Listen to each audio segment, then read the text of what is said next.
On va se pencher sur quelques sujets de l'actualité internationale avec notre invité. Nous parlerons du Rwanda, évoquer l'arrestation à Paris du financier du génocide de 94. On ira aussi en République démocratique du Congo où la Cour pénale internationale a simplement rejeté la demande de dédommagement du Congolais Bemba.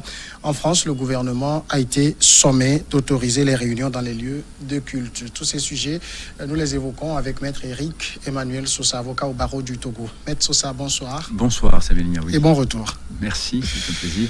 Le Rwanda tout de suite. La justice française a annoncé samedi l'arrestation à l'aube à Asnières, près de Paris, de Félicien Kabuga, 84 ans, surnommé le financier du génocide rwandais, qui fit 1 million de morts en 1994 en seulement 3 mois, des Tutsis massacrés en raison de leur seule ethnie et des Hutus modérés qui n'appuyaient pas le génocide ou qui avaient été pris à cacher des Tutsis. Maître Sosa, on présente en tout cas Félicien Kabuga comme quelqu'un qui était en cavale depuis toutes ces années. Mais c'est quand même difficile à croire à la thèse de la cavale quand on voit toutes les protections qu'il a pu bénéficier d'auprès de chefs d'État, même français. Bon, d'abord, je pense qu'il faut remettre les choses en contexte. Bon, vous savez, par des formations professionnelles, quand la vindicte populaire, relayée par l'avidité médiatique, présente quelqu'un sous des traits qui lui sont très défavorables, je me retiens de verser dans les mêmes élans et pour ne pas compromettre après mon jugement. Parce que, vous savez, pour nous, avocats, quelqu'un n'est coupable que lorsque les débats sont terminés et que sa culpabilité a été démontrée. Souvenez-vous quand même, on va en parler tout à l'heure, mais ça me permet de faire un parallèle. Jean-Pierre Bemba était présenté sous les traits les plus odieux par le même tribunal pénal international qui, en première instance, lui a infligé 18 ans d'emprisonnement pour des crimes qui sont odieux s'ils avaient été commis. Et finalement, ce sont des juges de ce même tribunal qui, en second examen, ont considéré qu'il n'était pas coupable et l'ont acquitté. Alors, voilà ce qui se passe à chaque fois qu'on me dit que quelqu'un est qualifié de auteur de crimes, ou qu'on l'accable de façon trop facile. Maintenant, vous me parlez des protections. Oui, elles ont existé forcément.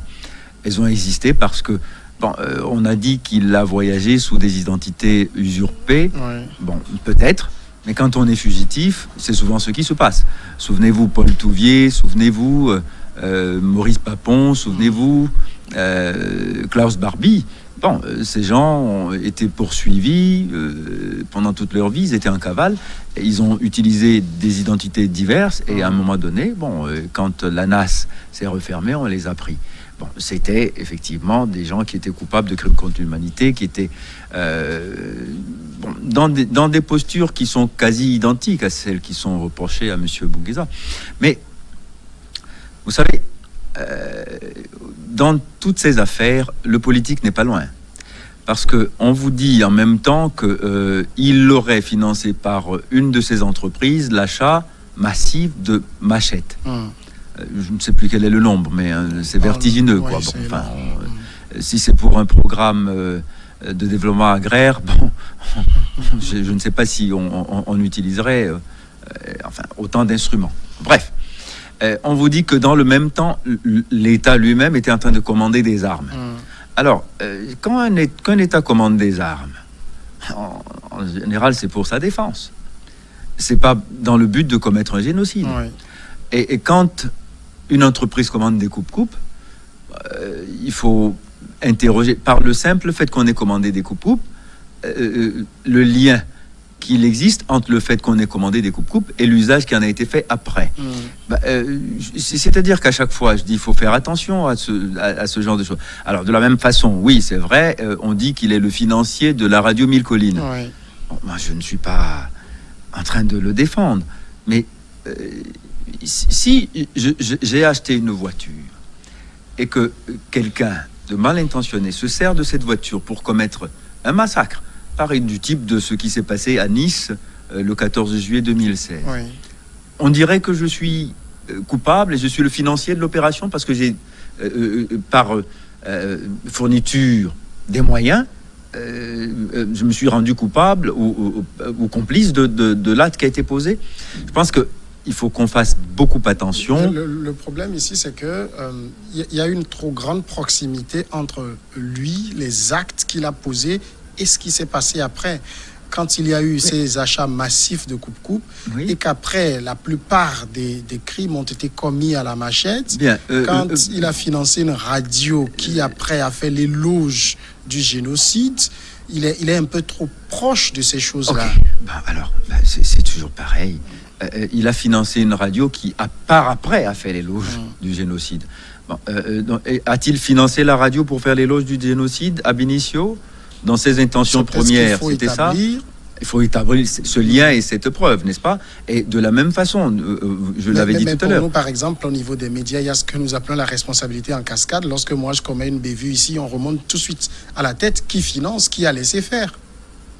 Attendez. Là encore, on est en train de toucher à quelque chose de beaucoup plus délicat. Une rédaction, c'est un organigramme. Et c'est des responsabilités professionnelles. Celui qui a financé le média n'a pas de responsabilité éditoriale. Oui, bien sûr. Bon, à partir de ce moment-là, quand on me dit il est le financier de radio, d'une telle radio, et après, des gens dans cette radio ont fait l'apologie de tel crime, alors il serait nécessairement coupable. Je dis qu'on me laisse au moins avoir le retrait nécessaire, le recul au moins de la curiosité pour savoir de quoi on l'accuse et quels sont les éléments à charge. Mais cette charge prononcée comme ça, 26 ans après, par d'abord des médias et puis aussi par un procureur qui détient des éléments que je ne détiens pas, ne me permet pas de me mettre en accord avec cette accusation qui me paraît un peu facile. Et j'aurais la même démarche que ce soit vis-à-vis de n'importe qui. Hein. Bon, j'ai pas de sympathie particulière pour les génocidaires rwandais, pas plus que je n'en ai jamais eu pour les nazis.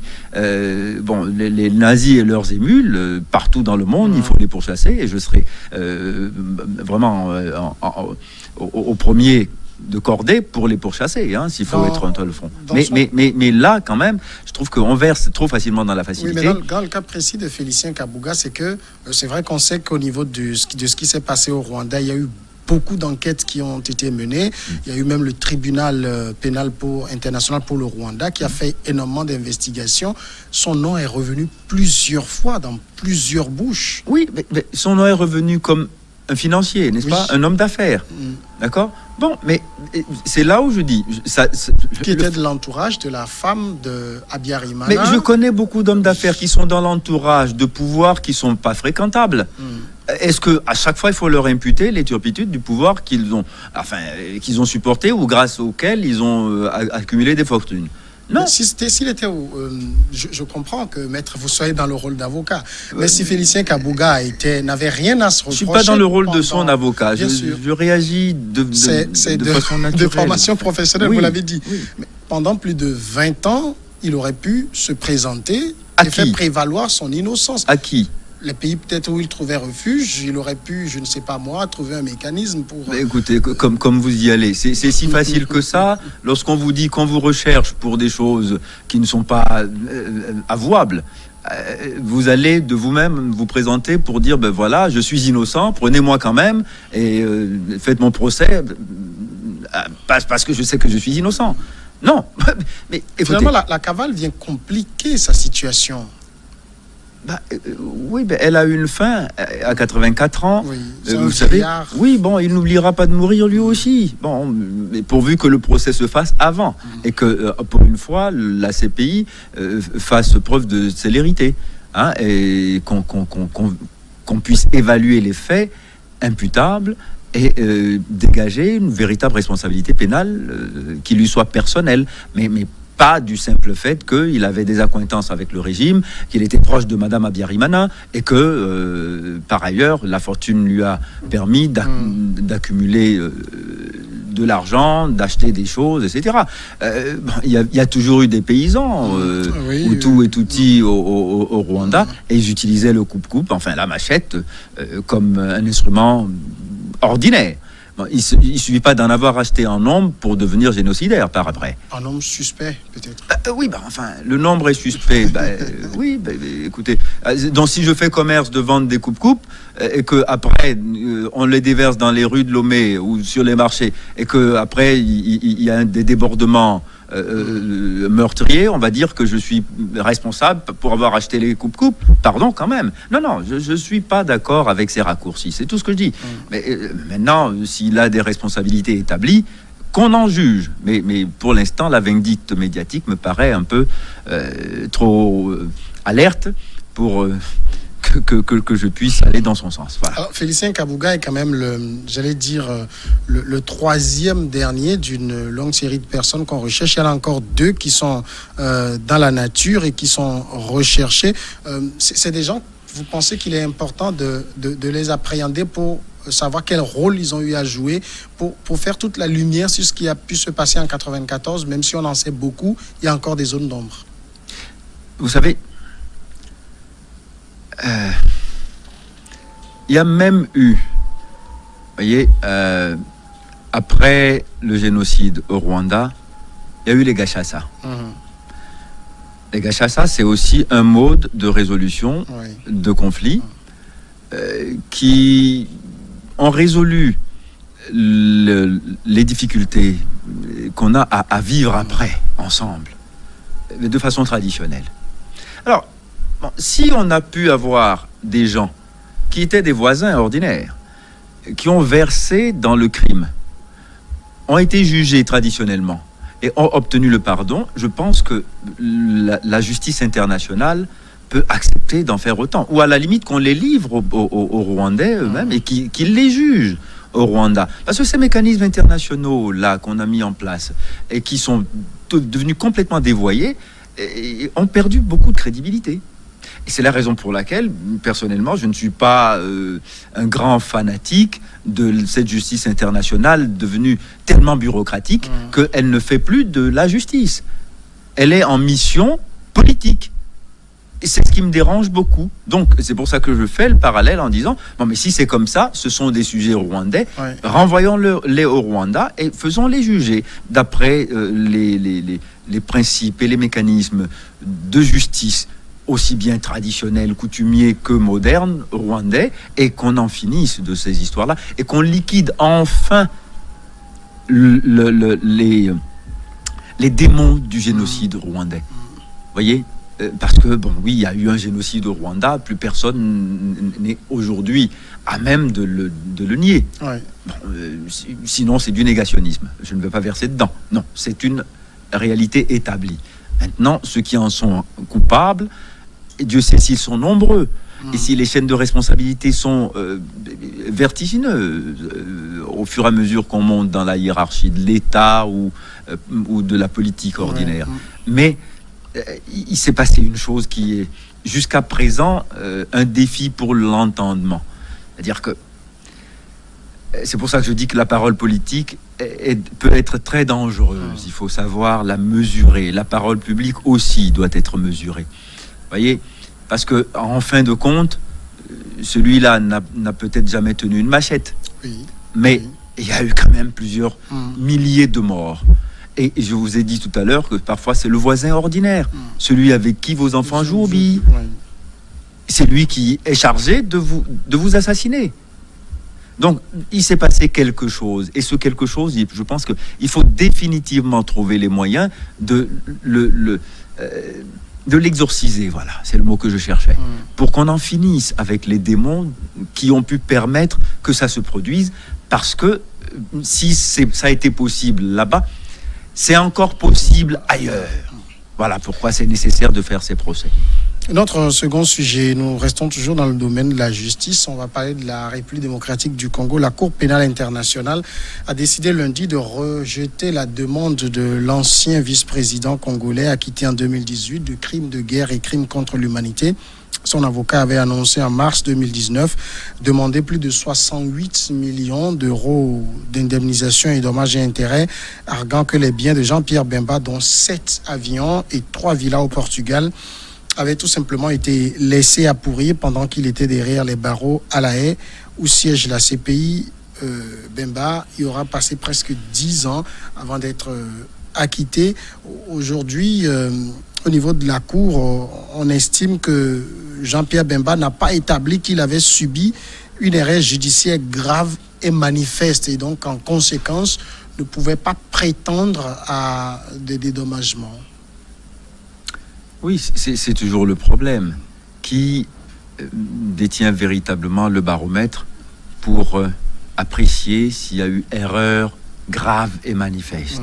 Ce sont les mêmes juges en fin de compte. C'est-à-dire que là, ici, nous avons une Cour pénale internationale qui a du mal à accepter qu'elle a mal travaillé.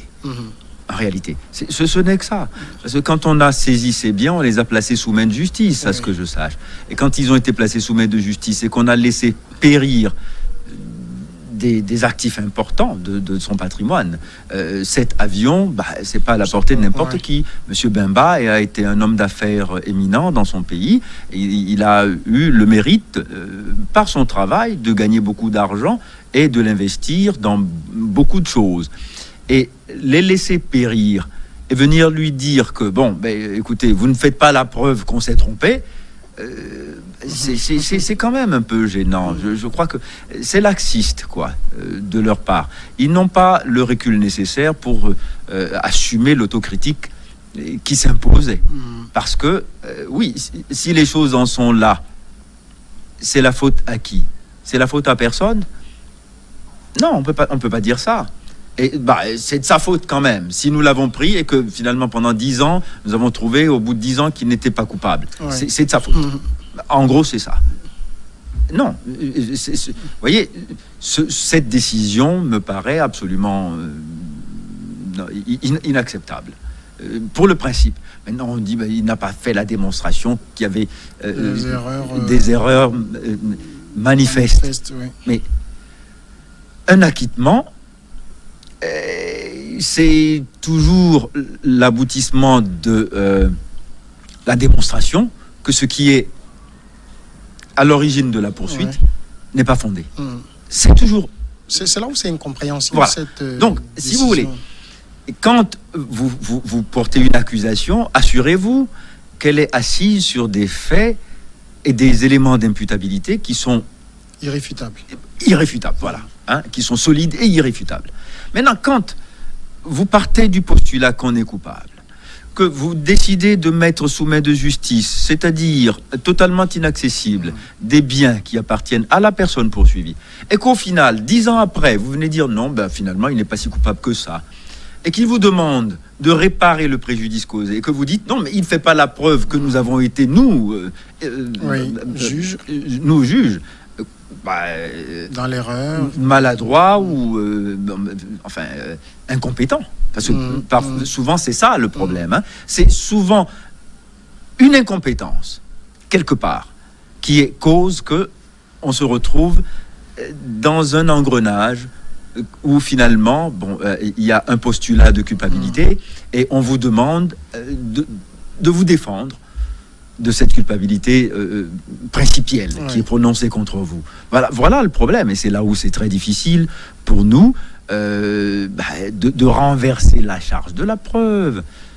Mais c'est toujours le problème d'un procès, c'est ce qui le rend intéressant. Peut-être que ici, la CPI se retrouve dans un dilemme. Elle se dit peut-être, si je pense que sa requête en indemnisation est fondée, est-ce que c'est à elle de payer le dédommagement? Ça va être à la charge de qui, de quel État? C'est peut-être ça le dilemme ici. Vous touchez ici du doigt un problème beaucoup plus important.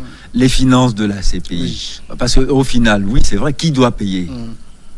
Si on rendait la bonne justice, c'est-à-dire que on reconnaissait que, effectivement, arrêter quelqu'un, le mettre en prison pendant 10 ans, le juger d'abord en le trouvant coupable une première fois, en lui infligeant 18 ans d'emprisonnement. Oui. Et puis après, venir dire qu'il n'est pas coupable et l'acquitter. Quand on a fait tout cela, qui doit payer? le budget ne permet même pas le fonctionnement normal de l'institution. Alors, allouer des indemnités, c'est beaucoup plus difficile. Alors donc, on trouve tous les arguties possibles pour éviter d'avoir à mettre la main à la poche. Parce que, attendez, la CPI, vous savez, elle est très en difficulté. Beaucoup d'États la quittent.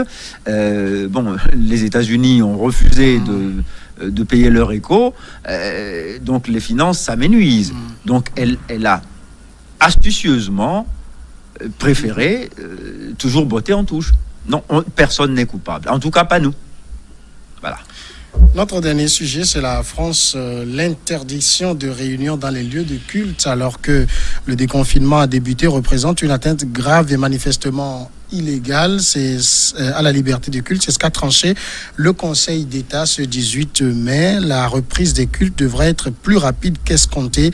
La décision qui va dans le bon sens selon l'Église catholique, saisie par des associations dont le Parti chrétien démocrate PCD, l'Alliance générale contre le racisme et pour le respect de l'identité française et chrétienne, et puis la fraternité sacerdotale Saint-Pierre et des particuliers du Conseil d'État. Bon, là, c'est tout à fait logique. On ne pouvait pas dire aux autres, vous êtes plus ou moins libres de vos mouvements, mais maintenir les lieux de culte fermés quand les gens sont aussi libres d'exprimer leur foi de la manière qu'ils la jugent opportune. Je commençais à me réjouir de ce qu'on pouvait enfin échapper à Covid, et nous y voilà encore. Non, écoutez, je suis tout à fait d'accord avec cette décision. Elle est empreinte de bon sens ordinaire. Écoutez, pourquoi dire qu'il est normal que les gens aillent au supermarché pour pouvoir s'alimenter et interdire à ces gens de nourrir leur âme et rechercher de la nourriture spirituelle. Voilà, c'est ça. La liberté de culte est une liberté fondamentale qui doit être protégée, et je salue le courage du Conseil d'État, qui n'en manque jamais. Cette institution judiciaire a démontré dans beaucoup de ses décisions récemment qu'elle était très utile, et qu'elle était composée de gens qui savaient dire non quand l'État avait failli. Et c'est à ça que j'apprécie, vous voyez, l'utilité et la noblesse de la justice. C'est-à-dire qu'en fait, on est en face de l'État qui est surpuissant, qui prend des décisions tous les matins, qui décide pour vous, pour moi. Mais si j'ai envie de me faire contaminer, quel est son problème à lui ? Mais pourtant, non, c'est lui qui décide que je n'ai pas le droit de me laisser contaminer. Bon, il me protège.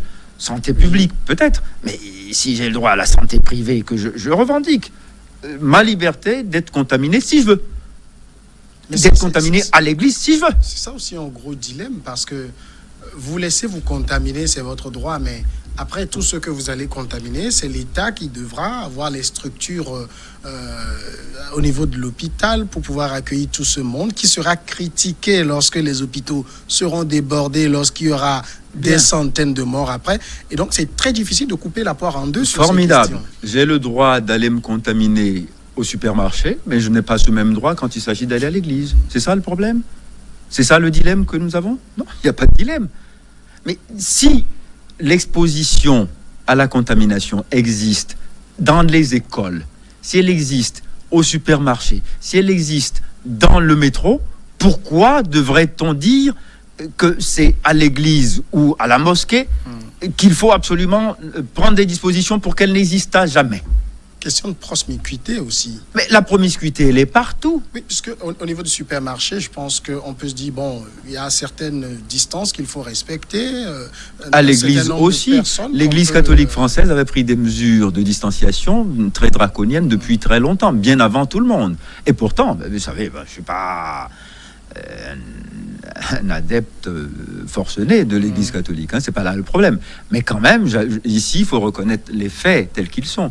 L'église catholique avait pris déjà des mesures au niveau du diocèse, au niveau de toutes ces institutions et de la hiérarchie catholique, pris des mesures. Et pourtant, l'État a dit non. Bon, en fait, la décision, elle est de dire que la fermeture systématique était disproportionnée. Oui. Donc ça veut dire qu'il faut revenir à Juste milieu. un moyen terme Oui. pour permettre quand même l'exercice de la foi. Parce que prier ensemble a probablement pour l'âme des éléments d'élévation qui sont plus grandes, pense-t-on, à tort ou à raison, j'en sais rien, que prier en confinement intime chez soi. Je peux comprendre cela. Il y a des gens qui se satisferont jamais, il y a des gens qui ont des prières et des élévations très fortes en étant chez eux. Grand bien leur fasse. Mais qu'on laisse la liberté à ceux qui veulent aller à la mosquée et à l'église de pouvoir y aller.